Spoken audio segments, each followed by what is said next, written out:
Hey y'all. So this is my testimony.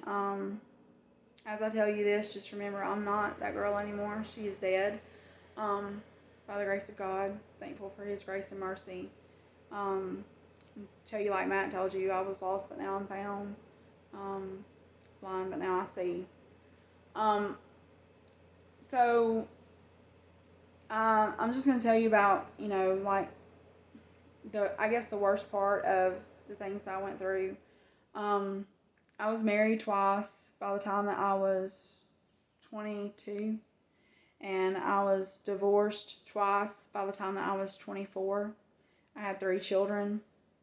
My children are the best thing that ever happened to me. They're what kept me going. So they were my ride or dies. No matter what, they love their mama, even though their mama didn't, always do right. So, being 24 and being divorced twice, I had not had the opportunity to enjoy my life. I never went to, at that point in time, I had went to college, but I never, got to live the college life or, anything else like that. So, when you have three kids and they go to their dads or their grandparents on the weekends, you like to have fun. And I got to where I was drinking a lot, and it made me very numb, and it made me forget my morals. It made me do some crazy stuff. When I say I was numb, I was completely numb. Um, I was that woman that you did not want your husband to be around. I'm ashamed of that. Very ashamed of that. And when I smile about it, I smile because I've overcome that. Um, it's not something I'm proud of. Um, but anyways, there were numerous men that I didn't care if they had a wife. I didn't care if they had children. Um, I just didn't care. I was out for my gratification, and I fed off that. I fed off being the other woman, and that's a shame. I've actually come in contact with one of the women that I probably destroyed her family the most, and I had to tell her that I was sorry, and I had to, you know, I had to really go to it. It was hurtful. It was it showed me how my actions had hurt somebody else. When you think you're not hurting somebody else, when oh, I'm not going to tell her, I'm not going to break your family up, I'm not going to call your wife. No, she knew. Women know. um I was the woman that you would find pictures of on your husband's phone. um I was the woman that you would find text messages on your husband's phone. And I'm not proud of that at all, but God. I didn't love myself. I didn't, I had no self worth.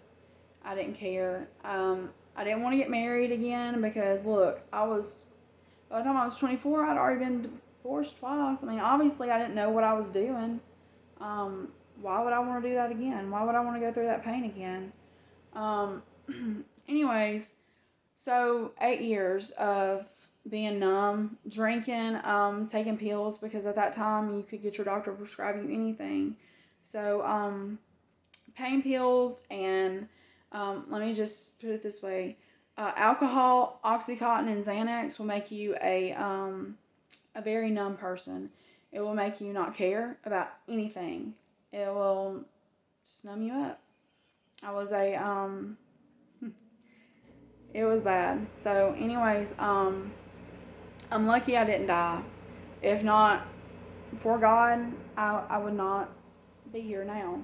Um, you know, right after I got off the Xanax and the pills, that's when they stopped letting doctors prescribe Xanax and pain pills together because so many people were dying unintentional.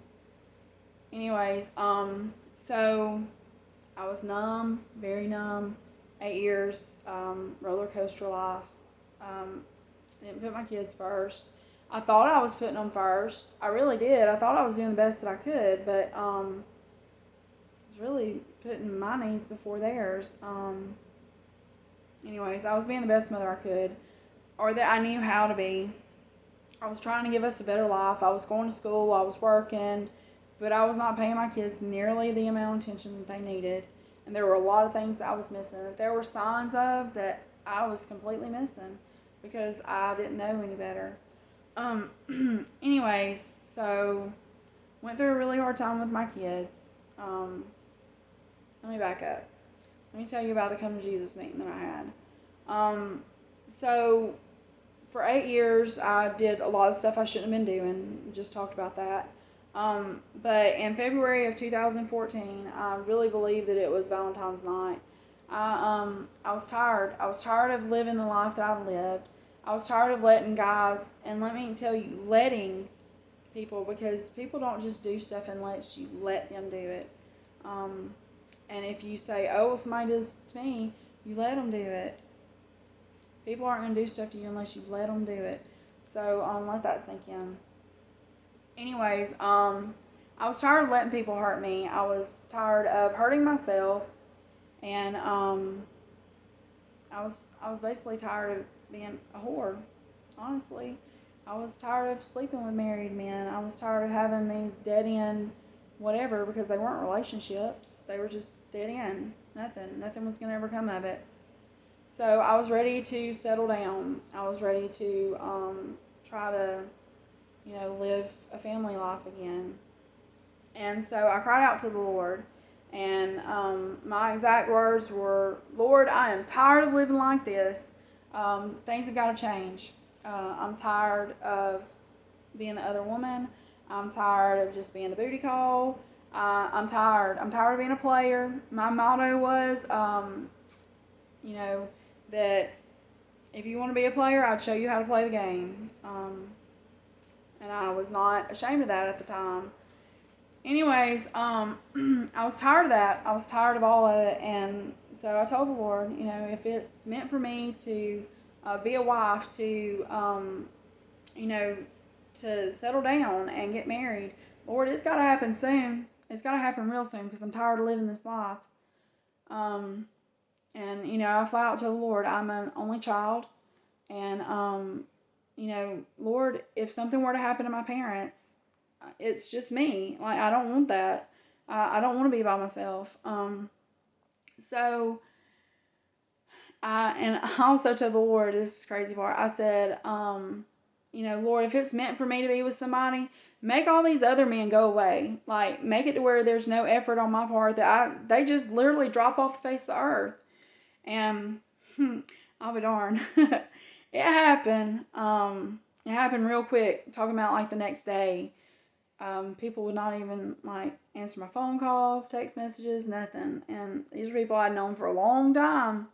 Been in my life for a long time. Anyway, so during that time, that after I prayed this, my world fell apart, literally. My kids had went through a traumatic experience that I had no idea about because I was selfish, and I was so busy going to school and working and living my best life that I was not paying attention to things I should have been paying attention to. So my kids went through a really hard time, and at that point in time, I had to separate them. My daughter stayed with me. My oldest son went and stayed with his dad, and my youngest son went and stayed with his grandparents. So anyways, during all this, my world was flipped upside down. I was really at a suicide point, honestly. But God, so during the middle of all this, my brother, he's actually my cousin, but I call him my brother. He called me and he said, Angie, I need you to go to my house. Me and Lindsay got into it. That was his wife.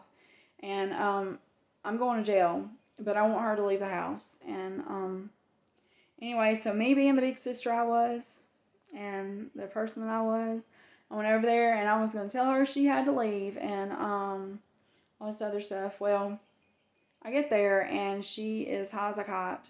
And she's crying because she was scared she was going to go to jail too. And she told me, she said, I need help. I need help.